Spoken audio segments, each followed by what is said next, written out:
शेवटी कॉन्ट्रॅक्टरच करणार। पण भाऊ एवढं तर आहे, माझ्यावर कुठेही किंवा माझ्याबरोबर असणाऱ्या सहकाऱ्यांवर कुठेही मार्केट कमिटीच्या संडासमधनं पैसे खाल्लेला तरी आरोप नाही, आरोप पत्र पण नाही। हे समोरच्यांवर जर चौकशीत ना अक्कल आहे, मी खोटं बोलत असतो तर सांगा बाबा खोटं बोलताय म्हणून।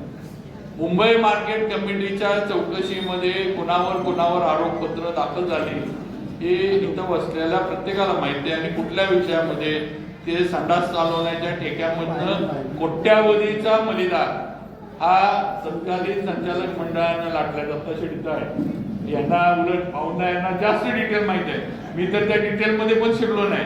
म्हटलं जाऊ दे, म्हटलं आपल्याला काही त्याशी घेणं देणं नाही। पण आज वस्तुस्थिती, आज आमचे महेश शिंदे खालचे कोरेगावचे आमदार त्यांनी सगळं बाहेर काढलं होतं। आज आरोपपत्र दाखल आहे की मुंबई मार्केट कमिटीच्या संडासच्या ठेक्यातनं पैसे हे कोट्यावधीचा मलिदा, म्हणजे आपण किती मूर्ख आहे सगळे विचार करा।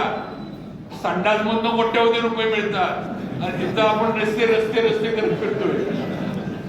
हे आपली किती म्हणजे काय बिझनेस करण्याची क्षमता आपली किती छोटी आहे विचार करा। कुठनं कसा व्यवसाय करायचा आणि कोट्यावधीचा निधी मिळवायचा हे माथाडी नेत्यांना सगळ्या फार मोठ्या प्रमाणात माहिती आहे। आपण काय बोलायचं त्याच्यात, पण ही वस्तुस्थिती आहे। त्यामुळे आज असले तरी आरोप माझ्यावर कुठं नाहीत हे अगदी मी ठामपणे अगदी ताठ मानेनं छाती काढून मी बोलू शकतो आणि सांगू शकतो ही वस्तुस्थिती आहे।